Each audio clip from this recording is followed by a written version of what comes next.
Good morning, I'm Shelly with Gilbert Marketplace, and today I'm going to show you how to do the clear acetate ornaments. You can pick up a clear plastic, you can get them in glass, you can get them in plastic, you can get them at the Dollar Tree if you want.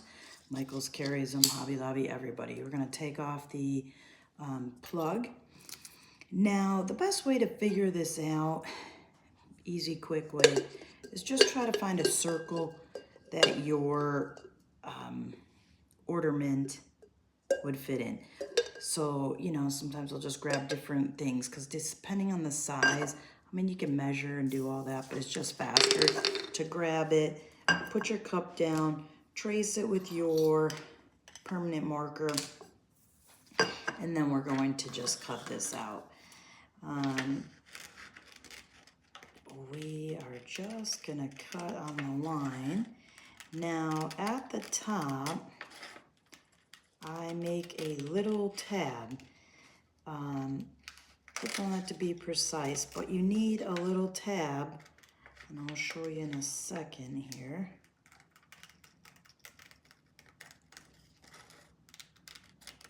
And this one's a really smaller ornament. I just happen to have, so I wanted to show everyone how I do this. You can print whatever you want on this. Sometimes they call it vellum, sometimes they call it acetate, sometimes just clear sheets, but it is printable. You do want to get this, and I leave this tab. See, I didn't cut it real so you could kind of see it. This tab at the top, that's real important to leave a tab. You want to make sure that you get this clear paper to work in your printer. Because if you have an inkjet, you want to get the inkjet style for this clear.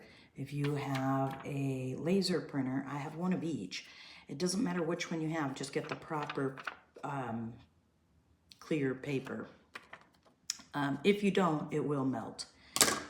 So that's kind of, you know, an important feature.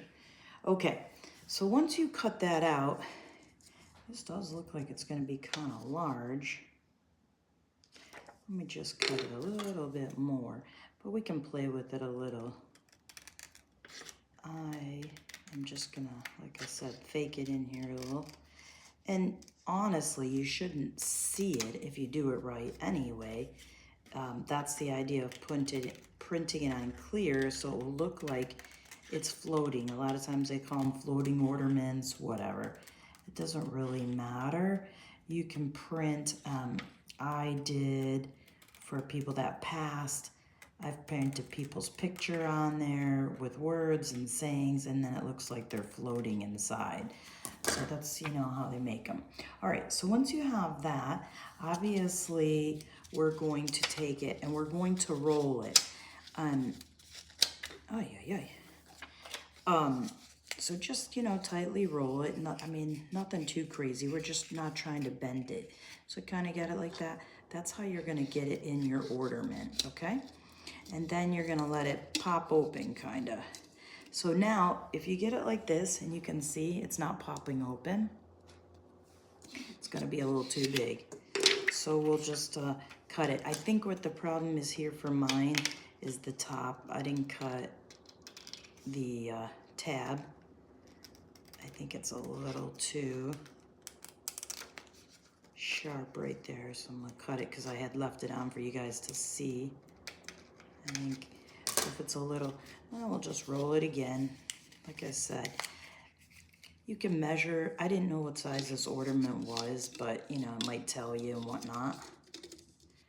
So let me just see. I think it's still just a little bit more. So I'm gonna pull that out. All right. And I'd rather cut at the top to make the circle a little bit small since my design is mainly at the bottom here. And we definitely want it to look like a deer scene. I made these like in a whole bunch a few years ago. I don't even know what happened to them. But for a cute rustic scene, it was super cute. Okay, I think we should have it by now. Like I said, if you knew the ornament size, you could actually, you know, draw it out. Okay, So we have it in there. Now the whole reason why we left the tab like that is because I want to glue that to the edge. If you do it too big, and you don't, I mean, if you do it and you don't put a tab on it, the whole image is going to fall in there and then it's going to be crooked. So you just want to take a little bit of your hot glue and you're going to just put a little on the edge on the inside because you're not going to really see it, and push that tab down. Hold it like that for a second and glue it in. Okay, so you can see the image. It's a little more mirrored on here, but it's floating on the inside. Now you can just cut your tab, you know what I mean, just like that. Okay, then what I do is you can take any kind of fake snow. I happen to have this shimmery style. Usually this is good for, you know, your fast food silverware they give you, because I don't like to use, you know, food stuff with this glitter. And then you're just going to take and put a little, and this is definitely going to be messy. We're gonna pour it in here a little bit. Since this has such a small neck, most of them are a little bit bigger. I'm gonna put a little in the front and a little back of the vellum there. Now, most of the time you can just shake it around on the inside, because where the plastic's not touching, it will kind of go on the back side. But I don't want a ton because I don't want it to cover up the whole. Actually, I think I'm just gonna leave it just like that so you can see the deer looks like he's standing in the snow. Now you're gonna take your tab and you're going to just add it back in there. Now the other thing that I wanna recommend is when you put it in, when you put the plastic and you roll it in, there's usually a seam on the ornament. This one doesn't seem to be very noticeable, but if you do have that, you want to be conscious that you're putting it in properly so that the edges, you know, aren't right in the middle of your design. That wouldn't look very good. And then you can just embellish it.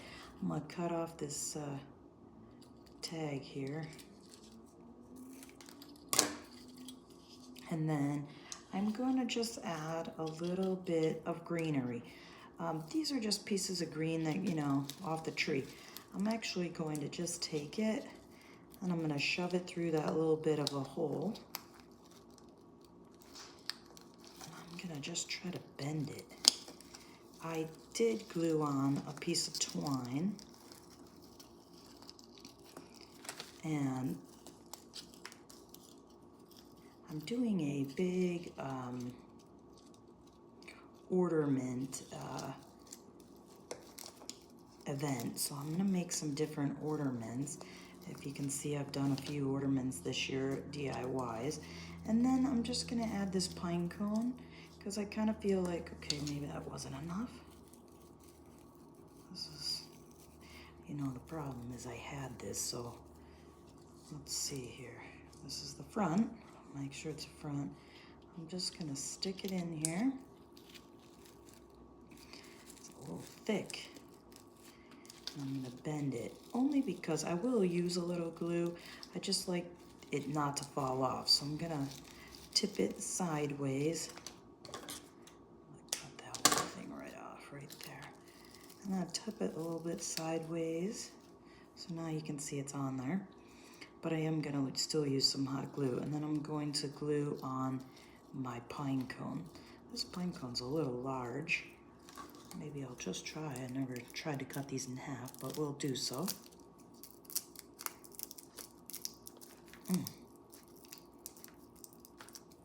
This baby's thick. This is called DIY on a wing here.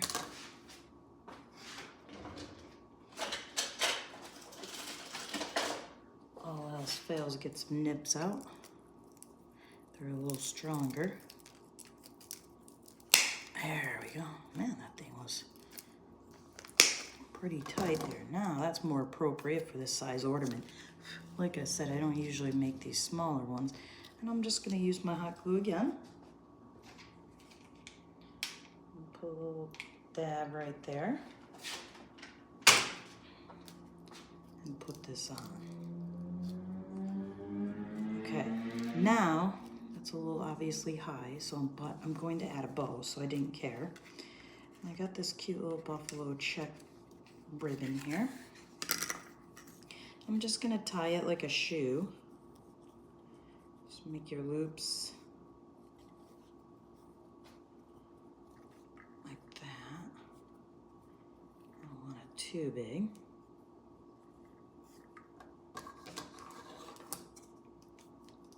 I don't want it to obviously hang in front of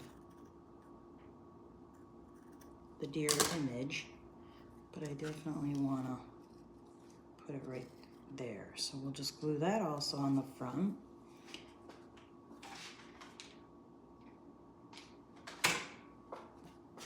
And that kind of covers up the metal part of the ornament. And this, I don't know, you know, if everyone's doing an ornament exchange or any kind of holiday gift, but I mean, you can make these for less than a couple bucks, and they do look really pretty. So again, just take your clear acetate, sometimes like I said, they'll call them vellum, and just make sure you get the proper plastic, and then cut it out and roll it up and stick it on the inside, and you'll have a beautiful Christmas ornament. Hope this is a good DIY. You can follow me on YouTube, Facebook, Pinterest, and I also write for Home Talk. Again, it's Shelley with Gilbert Marketplace, and I hope everyone has a great rest of the weekend. Thanks for tuning in.